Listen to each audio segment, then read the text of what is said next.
Здравствуйте! Сегодня я хочу вам рассказать об одном плотном узоре, из которого чаще всего вяжут прихватки. Вот у меня тоже связана прихватка из хлопковой ленточной пряжи секционного окрашивания. В этом узоре очень красиво ложатся секции, особенно если они длинные. У меня пряжа с короткими секциями, но тоже получился достаточно красивый узор.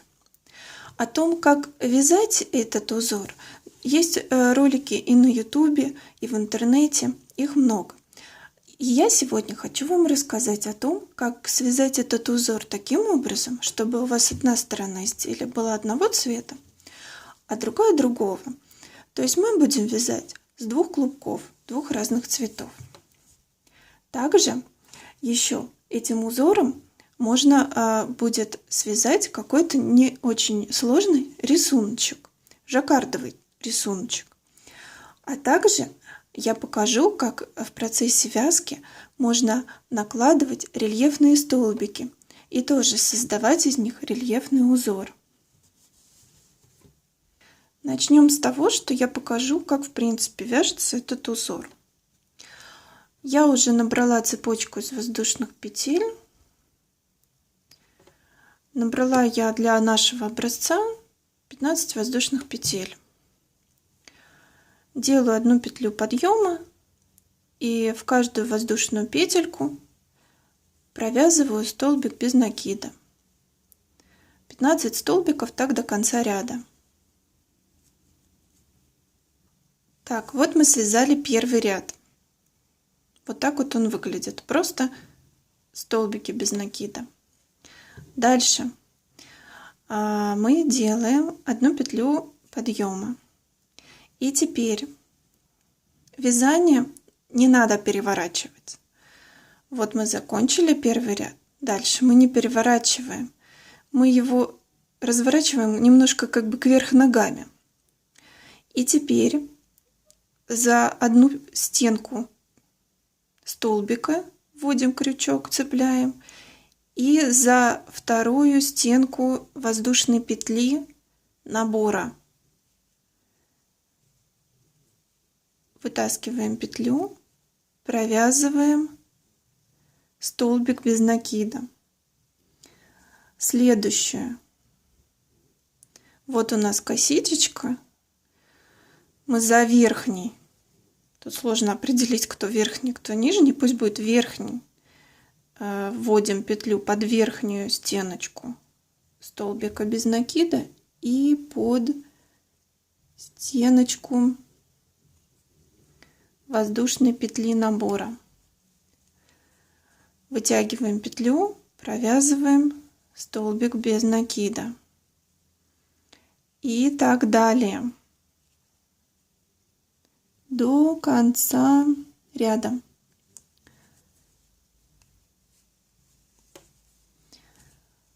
В конце нам очень важно будет пересчитать, потому что последняя петелька, она немножечко прячется.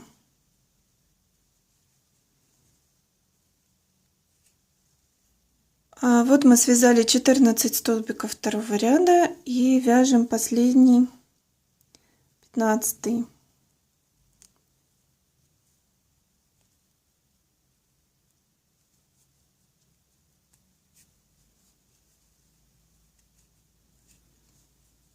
Делаем воздушную петлю и переходим к третьему ряду. Тоже мы вязание не переворачиваем вот так. Мы его как бы переворачиваем опять кверх ногами. У нас получается следующий ряд и все следующие ряды мы будем также провязывать. За стенку петли столбика без накида. И за вторую стенку петли столбика без накида предыдущего ряда. Зацепили, петлю вытащили, провязали, столбик без накида.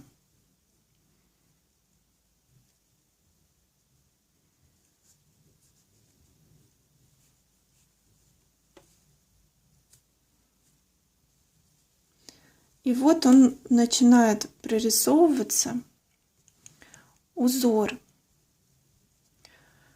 он получается как бы двойным.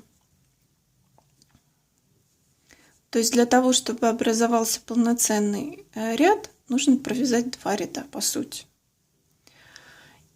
Итак, дальше я покажу, как связать так, чтобы одна сторона полотна была одного цвета, а другая другого. Вот мы уже сделали наборный ряд из воздушных петель, провязали первый ряд столбиков без накида одним цветом, и теперь, делая воздушную петлю подъема, мы вводим нить другого цвета. Вот эту вот нитку, которую мы не будем сейчас использовать, мы ее проложим внутри вязания. И продолжаем вязать уже второй ряд нитью другого цвета по узору.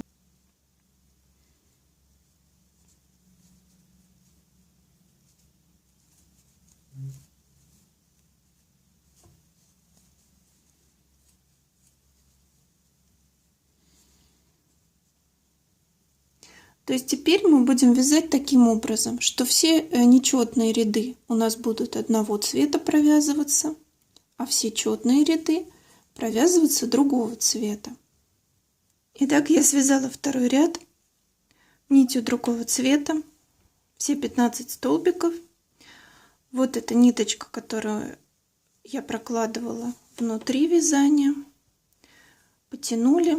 Теперь делаем воздушную петлю, меняем нить. Эта нитка у нас уходит внутрь вязания, а мы продолжаем вязать узор, но уже нитью другого цвета.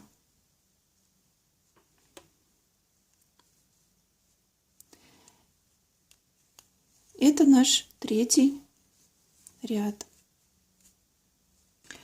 Итак, я вот сейчас уже начала вязать 4-й ряд. И вот что получается.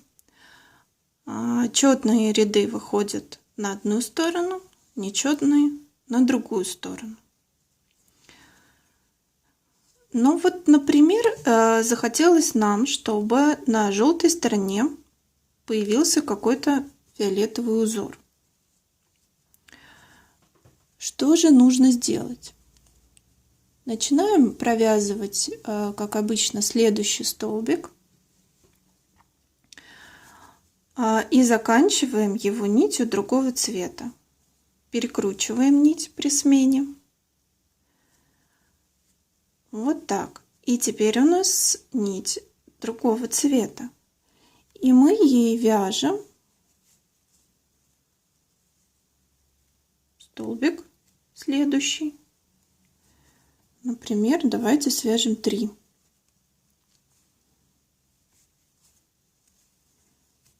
Второй. И на 3-м столбике мы меняем цвет нити обратно на тот цвет, который у нас должен быть на этой стороне. Так. И смотрим, что получается. Сейчас еще один столбик.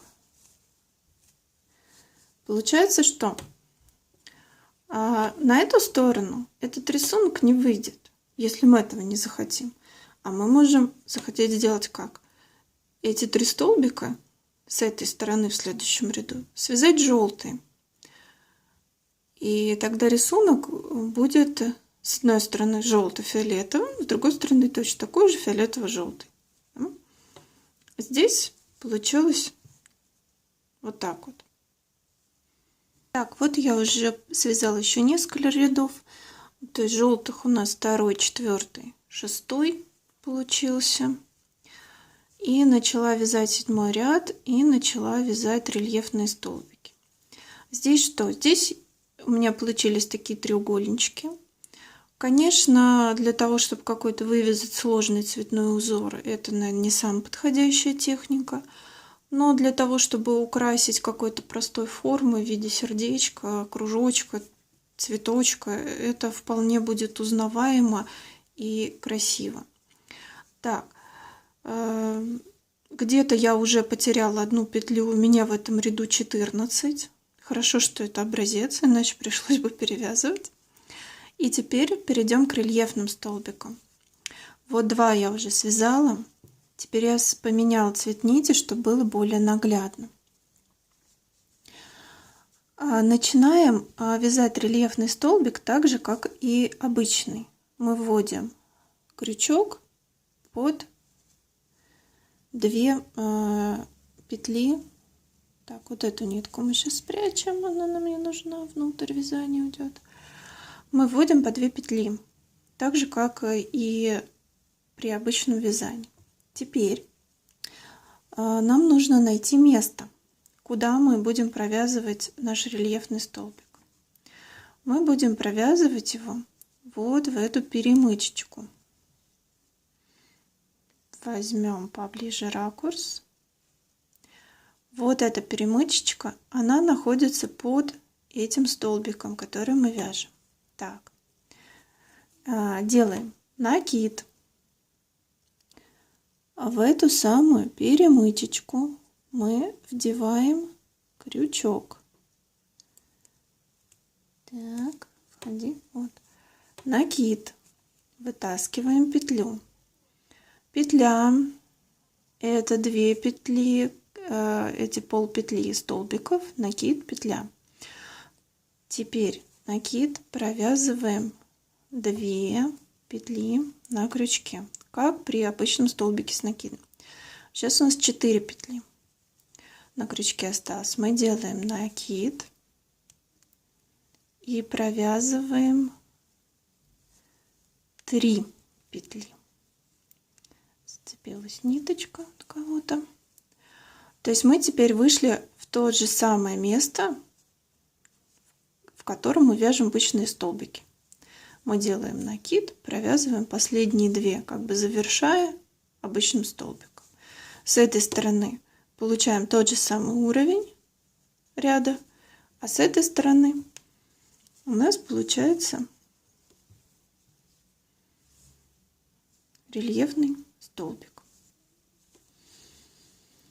На этом последнем этапе можно сменить цвет нити. Например, если мы хотим вязать рельефные столбики только одним цветом, а все остальное пусть будет другим. И дальше провязываем ряд по плану до конца.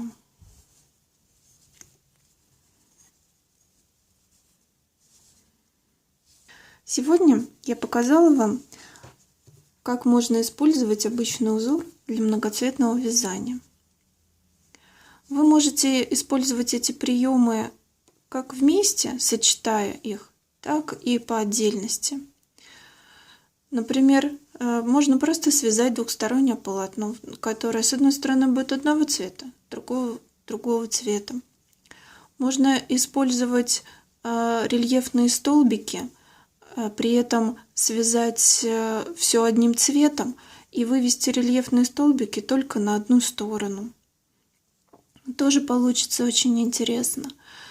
Можно, например, использовать рельефные столбики и нить другого цвета, только для того, чтобы провязывать рельефные столбики другого цвета.